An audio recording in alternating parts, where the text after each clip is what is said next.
Sorry, Nggak apa-apa. nggak pengen nangis tadinya. Nggak apa-apa, Teh. Ya Allah tuh baik banget gitu. Begitu aku mau menyiapkan diri buat operasi, ternyata aku tuh udah siap dari lama.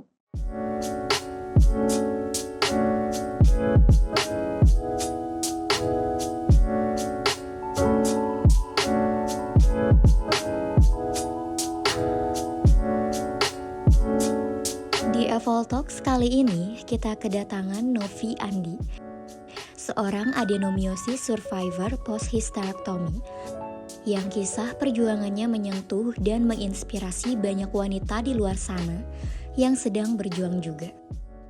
Hai, Assalamualaikum. Balik lagi di Evol Talk kali ini. Aku kedatangan bintang tamu wanita hebat lainnya nih ya. Alhamdulillah hari ini aku kedatangan bintang tamu Teh Novi. Assalamualaikum. Waalaikumsalam, cantik. Sehat, Teh? Alhamdulillah sehat. Makasih lo udah mau datang nih. Sama-sama, makasih aku udah diundang. Oke, Teh Novi.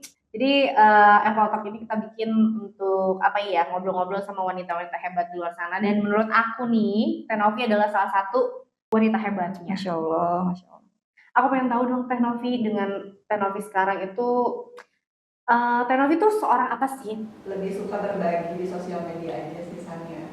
Dan itu juga sebenarnya nggak sengaja gitu ya. Aku tuh sebenarnya lagi mau bikin journey buat waktu itu bayi tabung kan, perjalanan untuk ikhtiar aku sama suami gitu. Tapi ternyata qadarullah menemukan kendala kan, sampai akhirnya nggak sengaja untuk upload video waktu itu yang ngeliatin hasil itu.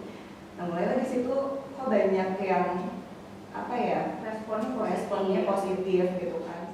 Mungkin aku dengan bercerita seperti itu aja orang tuh kayak lebih banyak hikmah mungkin ya, atau pelajaran, karena ternyata banyak banget wanita di luar sana yang juga punya keterbatasan seperti aku gitu, dan mereka tuh butuh support gitu. Oke, ini mungkin banyak yang belum tahu nih kira-kira Teh Novi ini ada kendala apa nih kira-kira?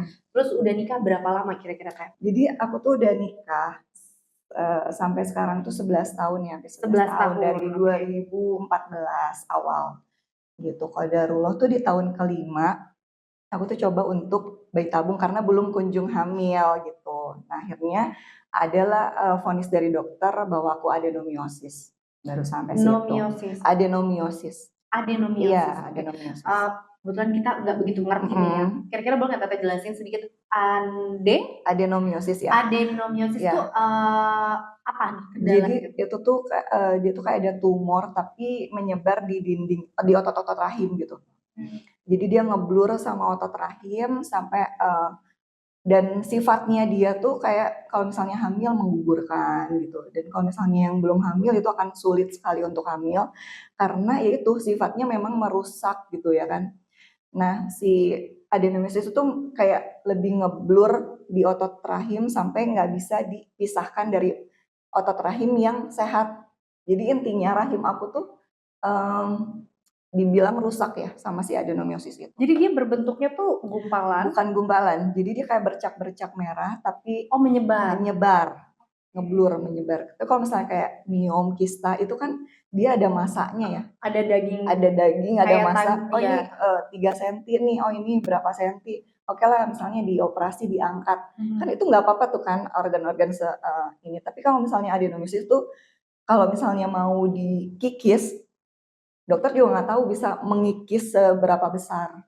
Oh berarti dia itu berada di lapisan kulitnya? Di otot, ya. Oh lapisan ototnya? Iya semacam inilah kayak kita ada otot kan di dalam. Nah di dalamnya itu dan itu nyebar kayak bercak-bercak merah gitu. Ya sifatnya seperti itu. Oke, itulah yang menyebabkan si rahim aku tuh rusak gitu. Ibarat kata kalau misalnya rumah tuh udah rusak gitu. Jadi nggak ada janin yang bisa menempel di situ. Itu di tahun kelima pernikahan aku sih. Di tahun kelima pernikahan. Pas waktu aku memang mau bayi tabung waktu itu. Jadi Teteh bikin video itu di tahun kelima pernikahan? Iya. Emang tadinya video itu untuk konsumsi sendiri, terus akhirnya apa yang bikin Teteh berpikir untuk aku share aja deh ke orang banyak? Jadi setelah aku dapat hasil itu kan aku apa namanya, konsul dengan Prof. Tono ya waktu itu. Dan beliau juga menyarankan memang angka keberhasilan kehamilan aku di bawah 5%. Dari situ kan mulai agak apa namanya ya, tertekan lah ya bisa dibilang. Dan aku lupa tuh sama video itu, benar-benar lupa. Satu hari pas setelah papa aku meninggal nih, kan ada rentetannya nih setelah dapat informasi itu, nggak lama papa aku meninggal. Terus habis itu satu malam aku tuh mimpi memang aku tuh kayak punya bayi, terus aku nyusuin bayi gitu. Aku sempat teteh ceritain. Iya, aku mimpi itu. Jadi pas aku nge-scroll galeri, terus aku kepikiran si mimpi itu kan. Aku lihat, oh ternyata aku pernah ngevideo ini yang waktu di mobil itu loh. Jadi kayak refleks aja, aku kayak itu reels yang spontan aja aku buat gitu. Saat itu juga.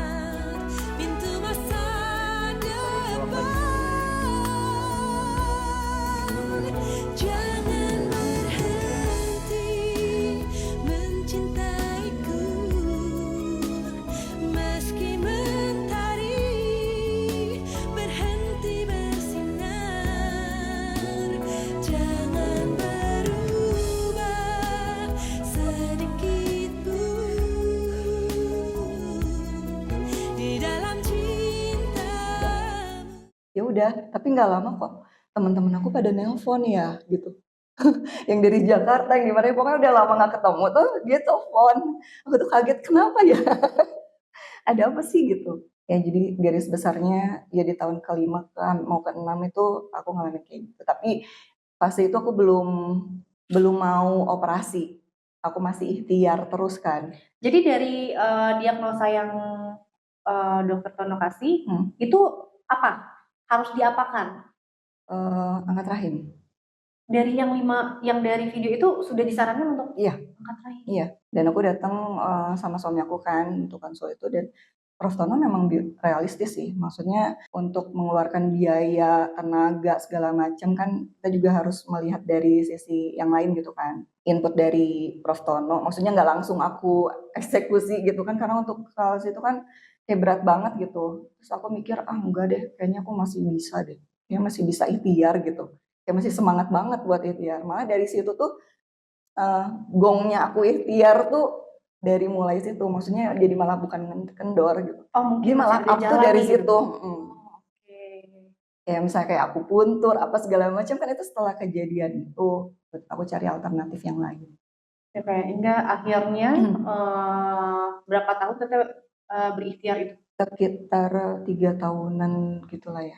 Itu berarti itu tahun ke-6 deh kalau nggak salah, pernikahan, 3 tahun ikhtiar, dan apa ya, makin kesini kayaknya sakitnya makin nggak make sense gitu. Jadi kayaknya udah deh, dengan beberapa pertimbangan dari keluarga juga. Terus aku tuh sakitnya kayak udah aneh banget gitu, San. Jadi si penyakit ini tuh apa efeknya ke badan? Apakah jadi perutnya? Jadi efeknya ke badan tuh jadi pas menstruasi kan. Jadi 1 bulan itu kan biasa orang menstruasi 7 hari gitu lah ya. Aku tuh bisa sampai 15 hari bahkan lebih. Tapi dalam rentan waktu itu aku tuh kesakitan terus. Itu benar-benar sakit. Itu benar-benar sakit, dan makin bulan tuh makin sakitnya makin parah. Jadi kayak aku dosis obat udah naik kan. Pakai obat yang biasa tuh udah kayak nggak mempan. Anti nyeri. Pokoknya aktivitas sehari-hari udah mulai terganggu. Hubungan terganggu. Hubungan suami istri terganggu. Iyalah, 15 hari maksudnya kita cuma punya masa suci 15 hari juga, belum lagi sakit gitu kan. Nah, begitu terakhir ke sini sakitnya di luar masa menstruasi juga sakit. Jadi kayak udah, jadi 15 hari selama menstruasi sakit, di luar menstruasi sakit juga. Benar-benar dalam 1 bulan aku nggak bisa produktif sama sekali. Mulu. Hingga akhirnya teteh memutuskan untuk, aku sempat istikharah dulu ya.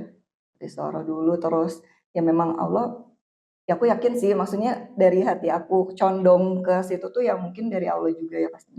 Petunjuk dari Allah. Nah dari situ aku mulai cari referensi, terus cari maksudnya gini, aku mau operasi tapi aku nggak mau buta dengan informasi yang kan orang ada bilang nanti kalau misalnya diangkat rahim gimana hubungannya sama suami gitu kan, terus kita jadi makin kayak lebih kelihatan tua katanya gitu kan, jadi lebih capek, jadi apa, jadi aku nggak mau makan informasi itu ini kan. Pokoknya aku cari-cari lagi sampai akhirnya udah bilang sama orang tua, sama ibu bapak mertua aku gitu ya. Akhirnya mereka juga mendukung keputusan aku. Jadi dari situ mulai cari-cari dokter yang aku klik gitu ya buat ngejalanin operasinya. Bismillah lah, niatnya untuk lebih sehat lagi gitu. Terus akhirnya diangkat. Akhirnya diangkat di tahun lalu ya, 1 tahun yang lalu. Emang perjuangan banget ya Teh. Mau ya tapi memang setiap orang punya cobaannya masing-masing ya. Teteh gimana nih cara menghadapi? Kan itu pasti namanya seorang perempuan pengen setelah nikah pengen Iya, menjadi apalagi seorang sih kalau ibu. udah nikah. Betul. Gimana sih Teteh menghadapi ibaratnya kalau dibilang masa-masa sulit itu dan Teteh bisa menjadi sekarang tuh malah berubah menjadi inspirasi banyak orang, terus akhirnya banyak orang yang curhat sama Teteh karena kan memang wanita sekarang tuh kayaknya kebanyakan malah ada problem ya Teh. Iya, pasti ada problem. Kayak semakin kesini tuh makin Penyakitnya aneh-aneh. penyakitnya tuh makin aneh-aneh kan, Teh, bener nggak? Karena mungkin makanan kitanya juga lebih aneh-aneh lagi. Benar-benar. Aku pribadi juga menunggu 5 tahun dan itu juga menurut aku sulit banget dan mungkin wanita-wanita di luar sana juga banyak mengalami hal sama gitu kan, dan Teteh menjadi salah satu inspirasi mereka nih gitu. Gimana sih cara Teteh dari Ya pasti tahun pertama kan pasti ngerasa sulit banget gitu kayak lebih menyalahkan diri sendiri gitu kan, dan alhamdulillah mungkin Allah juga tahu aku tuh selemah-lemahnya makhluk gitu ya. Jadi dibarengin sama suami, sama keluarga yang support sama sekali tidak menyudutkan gitu kan. Itu juga kekuatan sebenarnya buat aku, bukan akunya yang kuat, bener bukan akunya yang kuat tapi orang-orang sekeliling aku yang menguatkan gitu. Kalau misalnya aku dulu tuh kayak mau cerita ke orang gimana gitu malah makin sedih gitu kan, makanya aku lebih sering di rumah juga sih saat itu. Dan itu tuh jadi motivasi aku buat ikhtiar lagi. Jadi aku bilang 1 tahun pertama setelah vonis dokter, aku sampai 1 hari pernah ketemu 7 dokter. 7 dokter? 7 dokter. Aku sampai kayak nggak percaya deh gitu ya. Terus aku konsul lagi. Dan dari 7 dokter cuma 1 yang bilang maksudnya masih ada harapan gitu ya. Dari 7 cuma 1 yang masih bilang ada harapan. Dari situ aku mulai yang ya udah deh, kesedihan ini nggak boleh berlarut-larut gitu kan. Aku juga harus, kalau aku punya perasaan bisa sembuh, ya udah aku bisa sembuh gitu. Itu masih pokoknya berobat ini itu pokoknya dijalanin lah apapun itu gitu. Sampai akhirnya 2 tahun, 3 tahun kok kayaknya maksudnya belum ada perubahan dan sakit aku makin parah gitu. Ternyata dari 3 tahun itu tuh sebetulnya Allah tuh lagi nyembuhin hati aku tau. Jadi malah lagi ngobatin hati aku. Kalau aku pikir sekarang ya, 3 tahun itu tuh jadi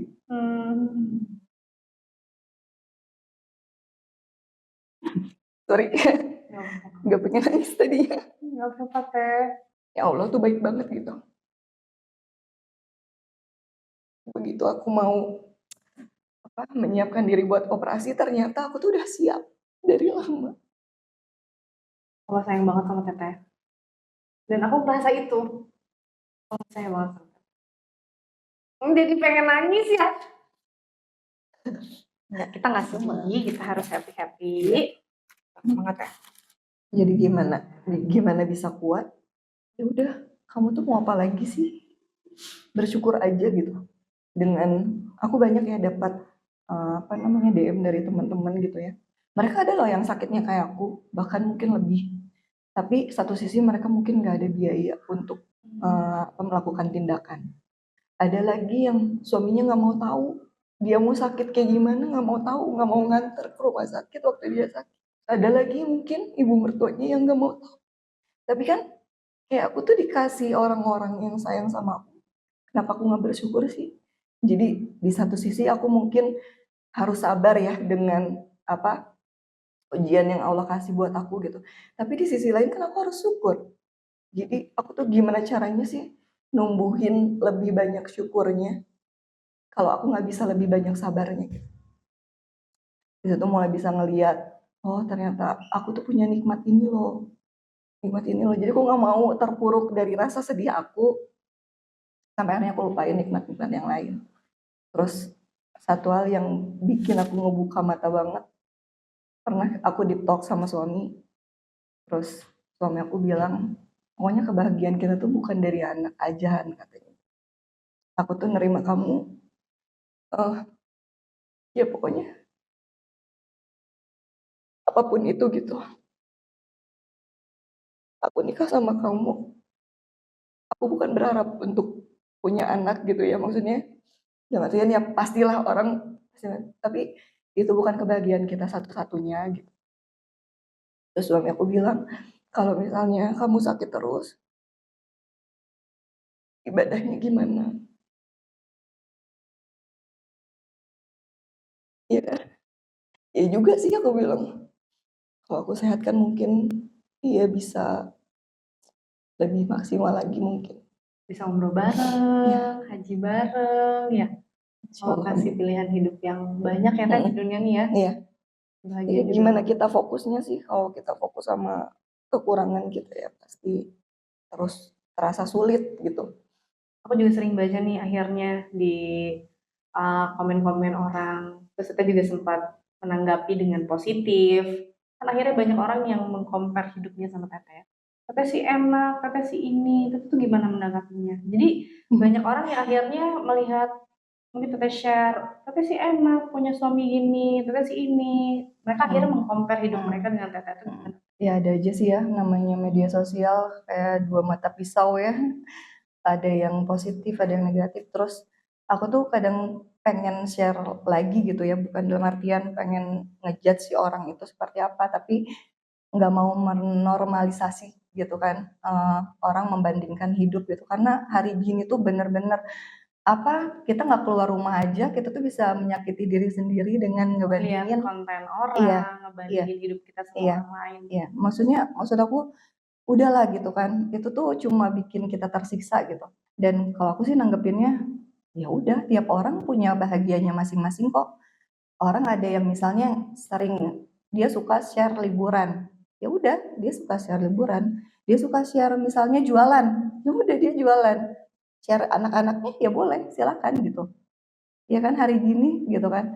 Nah, itu kan kebahagiaan tiap orang masing-masingnya berbeda. Gimana tuh caranya untuk melapangkan hati? Jadi jujur banget sih di era media sosial kayak sekarang tuh, jadi kadang banyak postingan orang tuh yang menyakiti orang lain gitu. Iya. Nah, tapi gimana sih?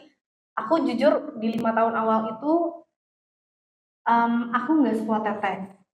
Aku kadang Kenapa? nggak sekuat Teteh di 5 tahun awal pernikahan aku. Jadi kadang memang aku ngelihat orang share, dia nggak ada niat apa-apa sebenarnya, karena dia pengen share aja kehidupannya dia seperti apa. Tapi tuh dalam hati tuh kayak, oh gitu sih, aku kan belum gitu. Ada tuh rasa kayak gitu di hati aku. Gitu, Teteh gimana sih caranya biar hati tuh ya plong-plong aja, lurus-lurus aja gitu. Terus hati tuh bersih aja gitu Teh. Aku ada di 3 tahun pertama pernikahan kayak gitu juga sih. Yang bener-bener baper banget lihat orang, jangankan maksudnya di depan mata gitu kan. Tapi itu tuh bener-bener kesiksa, bener-bener nyakitin aku gitu. Jadi makanya aku nggak mau, dan sampai akhirnya kayak nggak tahu ya, apa Gimana udah tuh akhirnya Teteh perpindahan antara yang orang sebenarnya nggak niat menyakiti kita, tapi kitanya merasa tersakiti kadang kan di saat posisi itu aku merasa seperti itu. Tapi Teteh membalikkan situasi sehingga akhirnya Teteh pas ngeliat orang happy, aku happy juga. Kamu happy dengan postingan kamu, aku juga happy. Kamu senang dengan liburanmu, aku happy juga. Kamu senang dengan anakmu, aku happy juga. Itu gimana Teh? Jangan larut aja sih sama kesedihan kita, dan aku yakinnya Allah tuh udah kasihnya tuh sesuai porsinya gitu. Jadi kalau kalau misalnya kita, ya dalam artian sebenarnya kita nggak mau iri juga ya, ya nggak sih? Tapi Karena kadang bisikan-bisikan. iya, bisikan-bisikan. Nah itu kan bisikan-bisikan tuh kan asalnya cuma biasa aja, jadi levelnya naik, naik, naik sampai sampai bisa bikin kita nggak suka sama orang itu, benar nggak sih? Benar, benar. Iya. Makanya sebelum ke tahap itu tuh kayak udah nggak dipikirin lagi gitu sama aku. Jadi sampai lama-lama tuh tuh aku udah kebal banget mau orang ngomong depan aku, mau kayak gimana, pokoknya aku nggak pernah. Alhamdulillah ya, bismillah juga ya, maksudnya hati aku kan Allah yang gerakin juga ya, yang melapangkan juga gitu. Tapi aku nggak ngerasa lagi sampai terakhir kemarin tuh nggak pernah baper lagi orang mau apa namanya bahagia dengan anaknya depan aku, atau misalnya pun nyindir aku ya juga aku juga nggak gimana-gimana.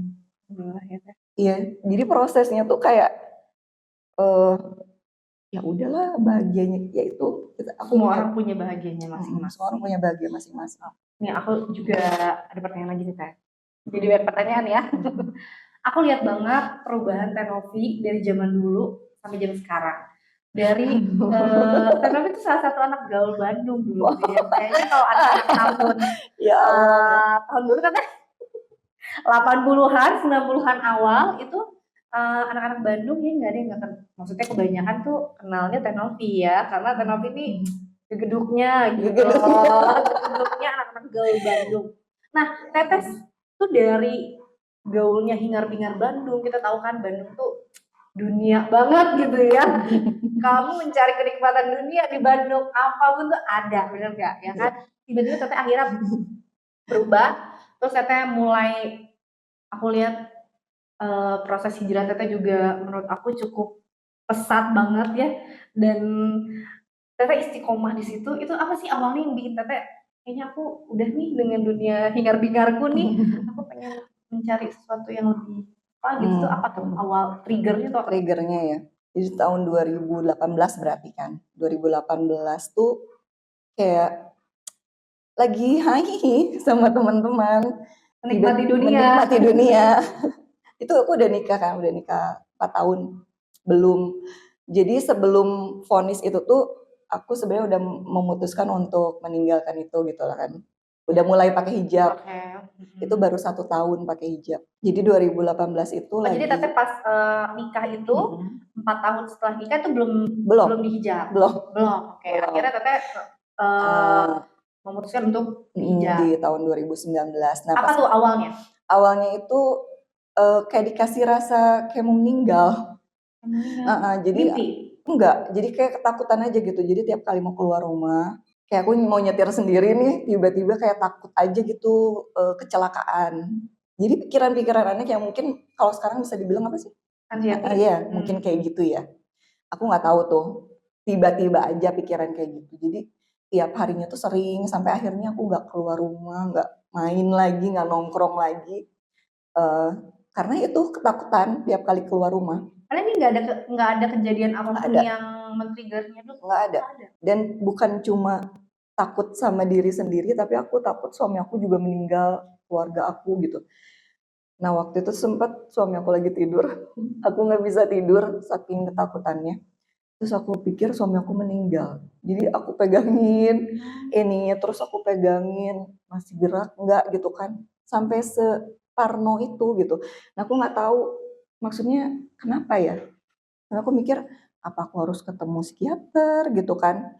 Tapi aku nggak berani cerita sama suami aku. Nah akhirnya berjalan tuh hampir, sebenarnya sinyal-sinyal dari Allah tuh sebenarnya udah ada lama. Tapi Teteh sadar gitu Allah kasih sinyal-sinyal itu? Belum. Maksudnya belum. Jadi pas setelah aku melewati itu, jadi aku mikir oh ini sinyal dari Allah ternyata. Jadi udah lama kejadian aku takut mati tuh udah sering banget, tapi aku abaikan. Pokoknya ya masih biasa lagi. Terus sampai akhirnya ya kejadian itu tuh makin sering gitu. Hati aku nggak tenang, pokoknya nggak tenang, takut mati. Ya Allah, ini tuh kalau mati aku tuh gimana ya setelah mati. Nah akhirnya karena nggak sering keluar rumah lagi, nggak sering main lagi, akhirnya aku banyakin di rumah. Dan di rumah itu nggak sengaja scroll Instagram waktu itu, di explore-nya ya. Jadi pas aku lihat tuh kayak tentang hari kiamat kayak gitu. Padahal aku tuh nggak follow, maksudnya media dakwah gitu enggak kan. Terus aku lihat videonya sampai kayak sakit banget di sini. Aku bener-bener sakit loh San, itu kayak kenapa ya nyelak ini kok nyelak. Terus aku bilang takut ya, kiamat tuh takut ya, hari akhir tuh ini tuh pasti ada. Terus aku ingat lagi dulu sering diceritain sama mama waktu aku masih kecil. Jadi nanti tuh kalau kiamat gini mama aku. Nah, pokoknya cerita adalah yang nempel di otak aku. Akhirnya aku buka YouTube, Terus aku lihat kehidupan setelah kematian. Pokoknya mulai dari situ kayak ngeliatin, dan sampai akhirnya aku pernah nangis yang kejer banget di rumah sendiri. Aku nggak tahu harus ngapain. Gara-gara. Pokoknya aku berdosa banget ya Allah. Pokoknya aku takut banget, aku takut mati, aku takut masuk neraka, aku takut pokoknya semuanya. Sampai ini gimana caranya aku tobat? Aku pengen tobat, gimana caranya? Aku akhirnya cari-cari gimana sih caranya mau tobat. Ternyata kan ada sholat tobat ya. Akhirnya aku cobain sholat tobat. Nah, mulai dari situ kayak ya udah nyaman dengan nonton, tapi aku belum pakai hijab. Oh, itu Aku waktu itu masih main biliar. Aku itu masih mau pertandingan biliar. Oke, just information nih Teh. Tapi itu salah satu atlet ya dulu ya? Iya, di Atlet biliar. biliar. Oke. Jadi menekuni hobi lah ya sambil mengisi waktu. Jadi kebablasan, jadi doyan. Suka banget. Jadi doyan, akhirnya ya udahlah, apa namanya, pernah tuh suatu waktu aku jalan dari rumah ke tempat biliar, kan memang waktunya aku latihan. Di jalan tuh aku sampai nggak mau balik lagi. Maksudnya nggak mau ngelanjutin perjalanan.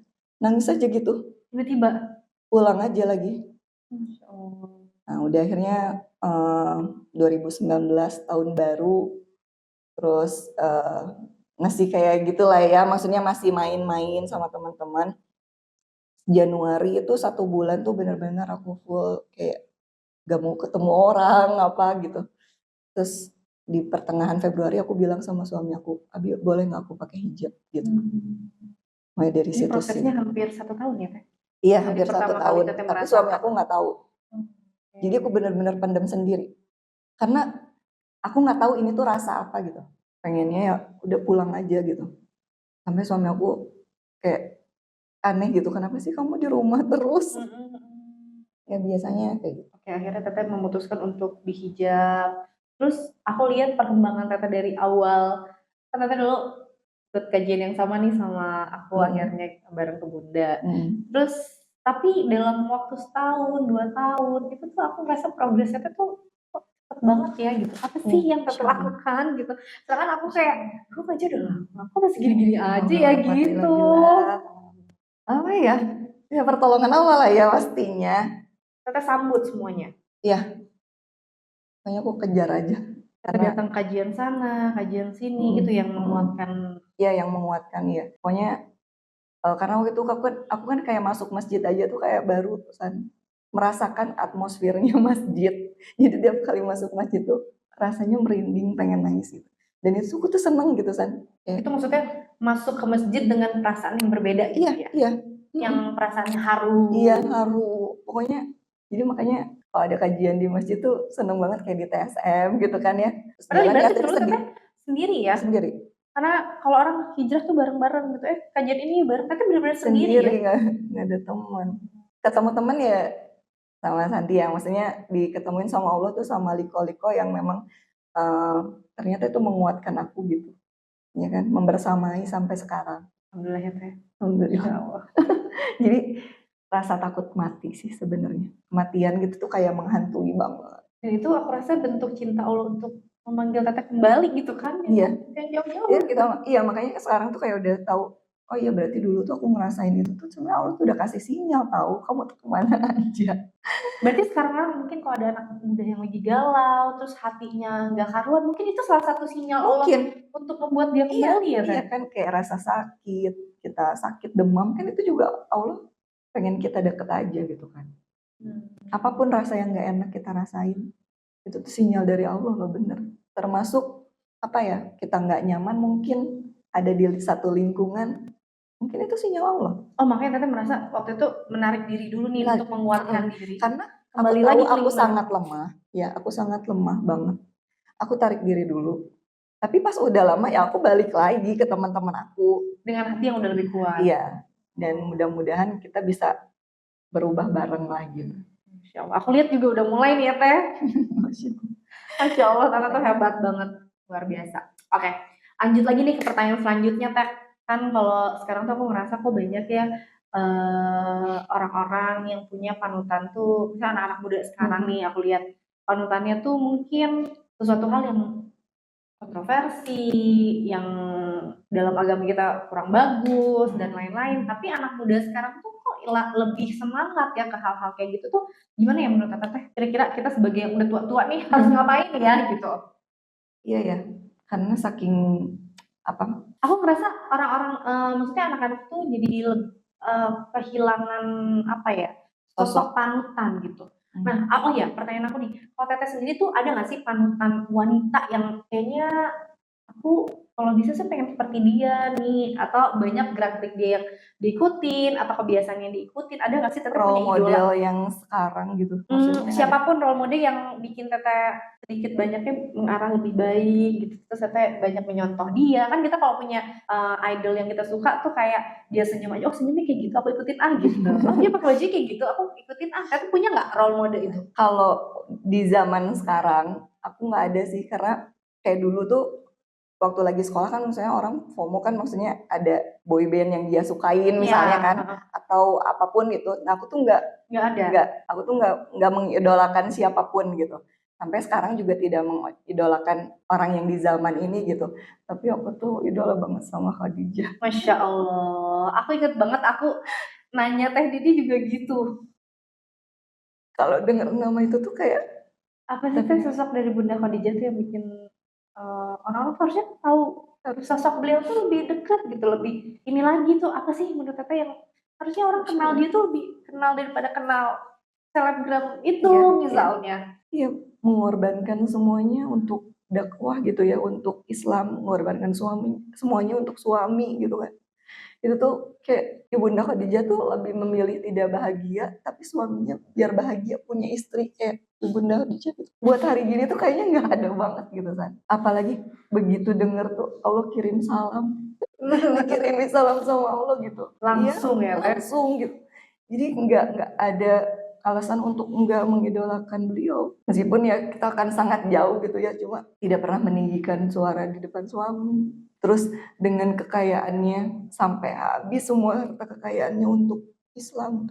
Nah kita sekarang suami nggak ngasih duit Marah-marah. sesuai dengan yang kita minta aja kan kayaknya kita udah marah-marah, udah menghilangkan nikmat yang udah suami kasih sama kita. Apalagi sih kalau kita udah jadi perempuan, apalagi udah jadi seorang ibu, ya maksimalin peran kita sebagai istri dan seorang ibu. Dan semua tuh ada di Ibunda Khadijah, ya nggak sih? Iya banget.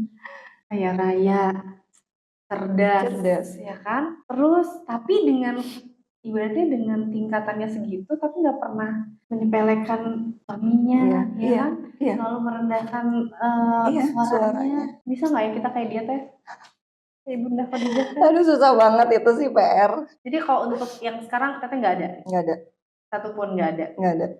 Mungkin 1%-nya dari Bunda Khadijah, mungkin sosoknya belum ada. Belum ada. Jadi aku tidak mendalami siapapun sih, maksudnya siapa ya? Itu jadi kalau PR tadi siapa ya?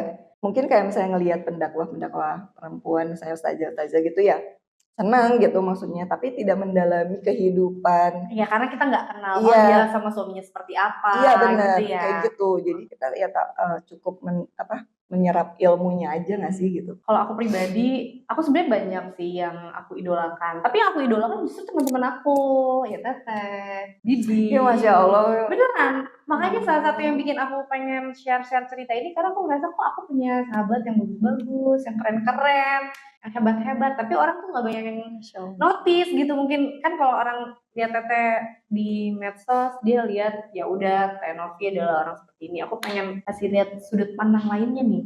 Bahwa wanita-wanita yang hebat-hebat nih. Tapi ya selain itu ya pastinya ibu aku ya. Itu mah udah pasti lah ya. Karena menurut aku di mataku, mama aku tuh juga sama nggak pernah meninggikan suaranya di depan papa. Itu yang selalu aku inget, lembut gitu. Beda banget ya kok. Tapi juga beda banget sama aku. Juga lembut Teh Novi ini sampai dipanggil sama teman-temannya Bunda Dari. Iya loh Teh. Dari mana deh? Kalau aku sama yang lain masih gerokan, Teteh tuh masih kayak nada Teteh mungkin karena terbiasa dengan orang tua yang nadanya juga ini. Jadi kayak sama mama tuh dari kecil sampai sekarang aku udah dewasa tuh kayak dia nggak pernah berantem sama mama. Aku berselisih paham juga nggak? Bener. Aku makanya kalau misalnya lihat teman-temanku kan ada ya berselisih paham sampai cekcok mungkin sama ibu gitu, apalagi tinggal satu rumah atau gimana. Tapi aku nggak pernah sih sama mama. Alhamdulillah. Penikmat lagi Iya, tuh, Teh. nikmat lagi. Berarti Allah kasih nikmat luar biasa Iya, sama jadi Teteh ya. kalau misalnya harus banget nih ada role model buat aku, ya udah mama aku. Kalau aku banyak banget role model aku. Tapi aku justru ngerasa role model aku yang ada di dekat-dekat aku ya. Jadi aku misal mengambil apa dari Teteh, aku mengambil Oh, mana Masya dari Allah. Didi, dari Insya Allah nanti bintang tamu lainnya ya. Aku merasa banyak hal-hal positif yang harus. Lanjut lagi nih ya pertanyaannya ya. Oke. Boleh minum dulu. Ah boleh dong, sambil makan juga boleh Teh. Dimakan, Minum aja. dimakan. Ini beli di mana tadi nih guys? Jam ngantuk. Oke, pertanyaan selanjutnya Teh.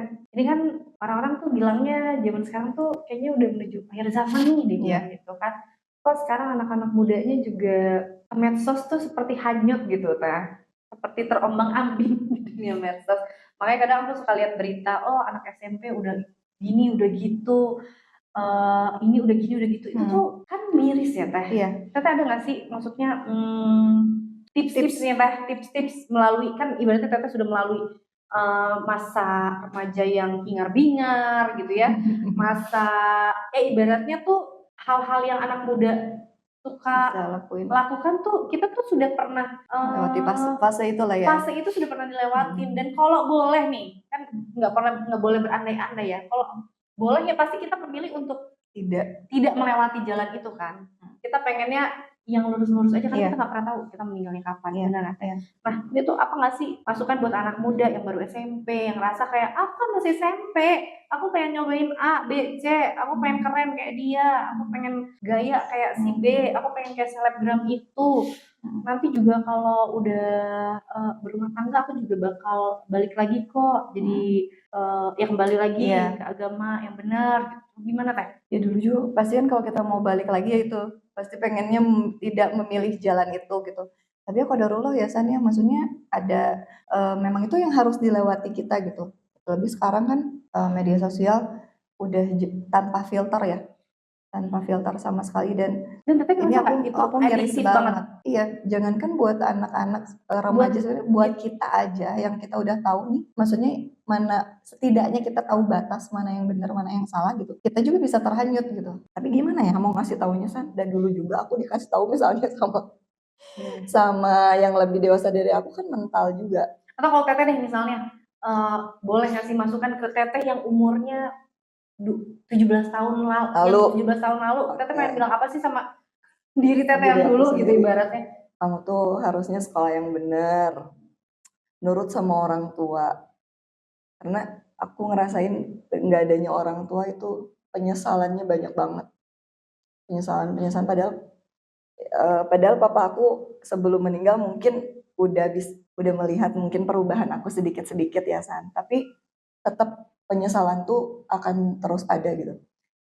Jadi mungkin aku jangan pernah ngebohongin orang tua. Kalau bisa, banyak banget penyesalannya, banyak banget. Belajar ilmu agama aja deh. Karena waktu itu aku sempat lost banget. Kita belajar agama di sekolah cuma 1 minggu 1 jam kali ya. Itu nggak cukup banget ya? Nggak cukup banget, ternyata banyak banget. Tapi dengan ilmu tuh kayaknya kita ada remnya deh. Yang sekarang tuh fasilitas yang udah Allah kasih ya, media sosial, itu kan fasilitas juga ya. Bisa digunakan buat belajar ilmu, buat anak-anak yang sekarang tuh cerdas banget kan mereka. Banget cerdas. Dan Alfa nih bentar lagi pada gede-gede nih kayaknya. Ini cerdas banget loh beneran. Nah itu maksudnya dipakai untuk belajar agama, karena agama tuh benteng banget. Benteng buat diri kita sendiri gitu. Tanpa ilmu kan kita juga mau melakukan sesuatu juga nggak ngerti. Itu aja Agama sih, adalah kuncinya ya. Iya, agama sih. Belajar agama. Karena mau orang tua parenting kayak apapun gitu menurut aku, tapi si anak nggak takut sama Allah, tauhidnya nggak kenceng, ya udah bablas juga. Berarti akidahnya nomor 1 dulu ya. Balik lagi ke situ. Balik lagi ya. Dan kita selalu ingat bahwa umur orang tuh beda-beda nggak sih Teh? Kalau kita misalnya berjalan sama teman berdua, nih sama-sama nakal nih kita berdua nih, kita mikir nggak apa-apa lah teman kita juga nakal nanti ini bareng, belum tentu. Siapa tahu kita pergi duluan, bener? Iya. Dia masih ada punya waktu untuk bebenah diri, untuk kembali ke Allah. Kita udah nggak ada waktu, bener nggak Teh? Iya. Ya kan? Nanti di sana kita udah beda. Mungkin Allah kasih dia ke surga, kita ke neraka, bener nggak Teh? Iya. Karena kita nggak pernah tahu waktu kita di dunia. Apalagi sekarang kayak udah akhir zaman gitu. Kayak emang kita nyampe ya umur segini gitu kan. Jadi kalau misalnya lihat medsos, lihat berita-berita yang aneh-aneh tuh ya Allah, langsung lemes banget gitu kayak ya Allah ini dunianya udah kayak gini. Iya benar. Sampai aku tuh mikir kalau punya banyak anak nanti gimana ya? Gitu. Intinya itu ya, akidah, Akidah ya. belajar tauhid. Dimanapun kalau kita takut sama Allah, pasti ada remnya kan. Dan kita selalu ingat kalau Allah tuh Ngelihat kita. ada malaikat nih. Kalau orang tua kita nggak ngelihat, ya Allah tetap ngelihat gitu kan. Sayangnya dulu aku ya maksudnya aku nggak kepikiran ke situ. Tapi Allah baik banget. Baik banget. Dengan Baik Teteh. banget. Masya Allah sekarang ya. Mudah-mudahan. Masya Allah.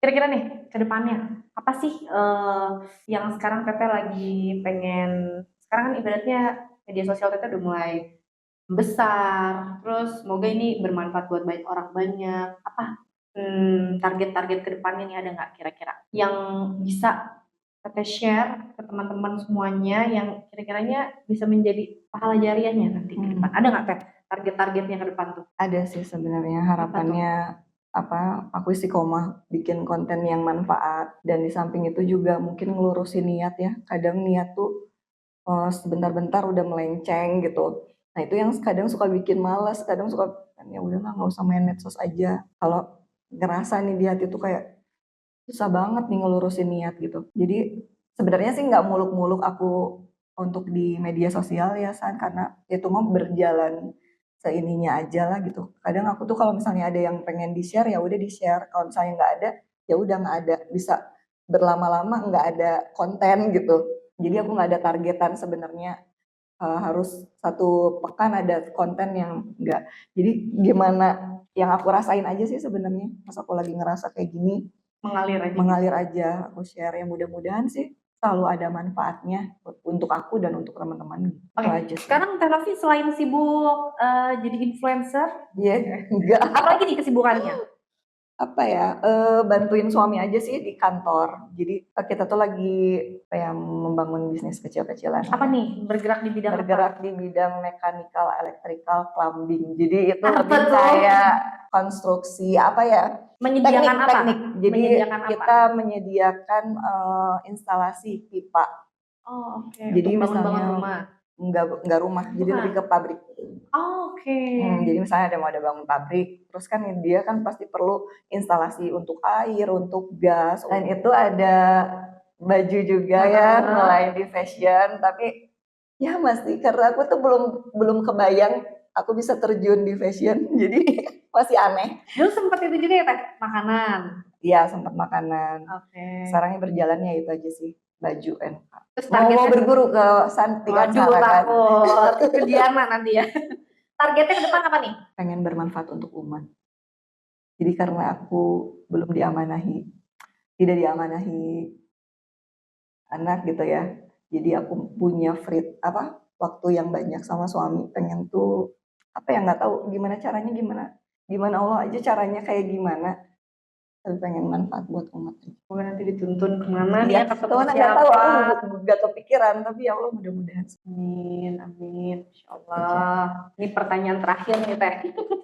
Pertanyaan terakhir dari tadi ya, nggak beres-beres pertanyaannya ya. Aku sambil buka lagi nih medsosnya Teh Novi. Apa sih nama itunya Teh, IG-nya? Novi Andi. Novi Andi. Ya. Novi Andi. Teteh tuh berapa bersaudara? Aku 4 bersaudara, anak pertama. Anak pertama? Yang lainnya cewek, cowok, atau cowok semuanya? Cowoknya 1, anak ketiga. Oh, yang sisanya cewek. Semuanya udah nikah? Belum, yang terakhir tuh masih SMA. Jadi kayak ada. Kayak anak jauh aku ya sih, jauh. Oh, jauh jaraknya. Ya Allah. Jadi masih ramai di rumah. Alhamdulillah Teteh ya. Bisa nggak sih menurut Teteh sekarang tuh kita punya sosok-sosok Hadijah zaman sekarang tuh menurut Teteh bisa nggak sih? Bisa banget. Aku tuh ya ngelihat anak-anak sekarang tuh bener-bener pintar banget mereka, cerdas gitu ya. Ya itu tuh modal banget, modal utama. Tergantung ya itu balik lagi ilmu. Kalau misalnya ilmunya dipakai buat yang ya FOMO sekarang ya udah gitu. Bagus banget mereka kayak bikin konten kenapa sih nggak kontennya tuh kayak lebih ke ngajak yang ada maslahatnya gitu maksud aku. Kan itu lebih medianya mudah ya.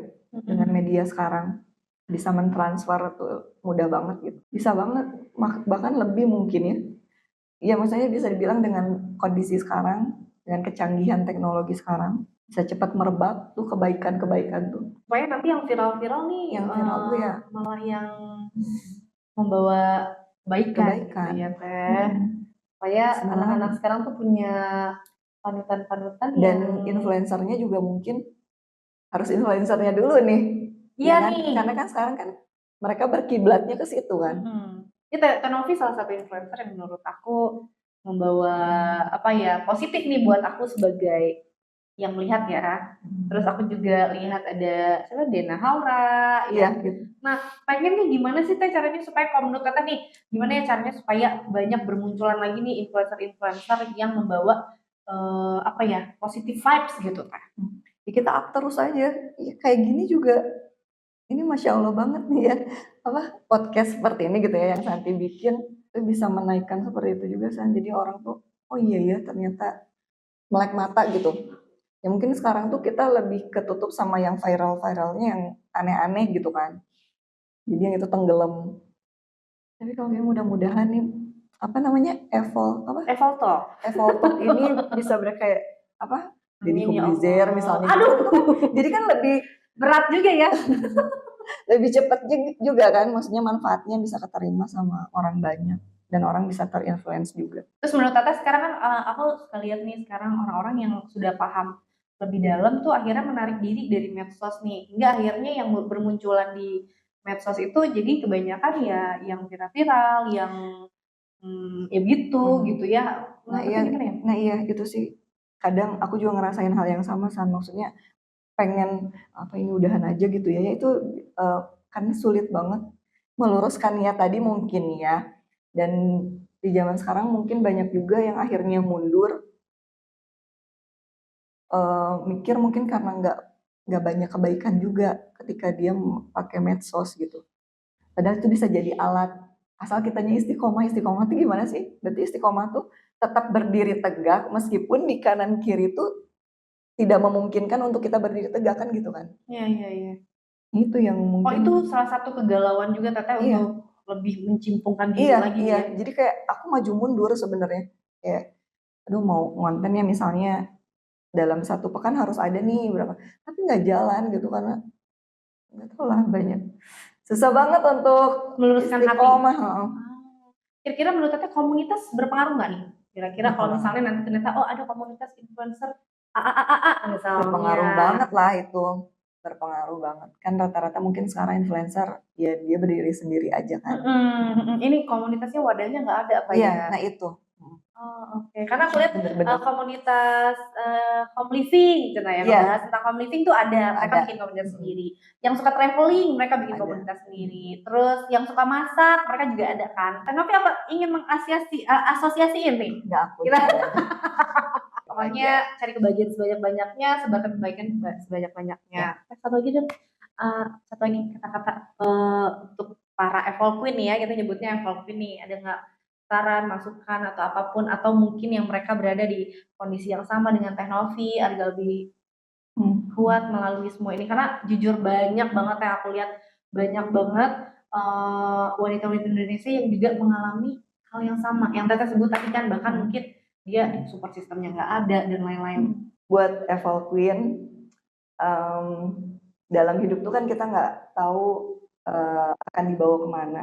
Semua tuh Allah yang pegang kendali gitu. Nah makanya setiap kita berjalan, usahakan untuk selalu sabar, untuk selalu syukur.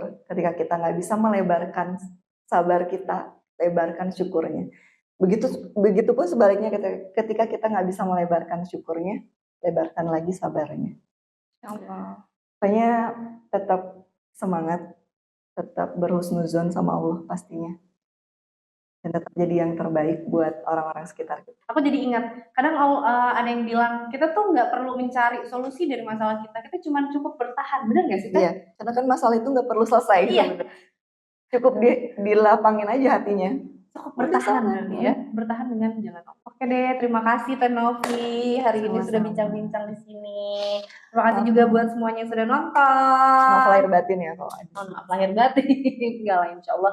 Semoga cerita Teh Novi bisa menjadi ibroh buat banyak orang, bisa menjadi semangat juga buat banyak orang. Kalau gitu aku pamit undur diri. Terima kasih banyak Teh Novi. Semoga Sama-sama, nanti kita sama. bisa ngobrol lagi Amin. ya. Dadah, assalamualaikum.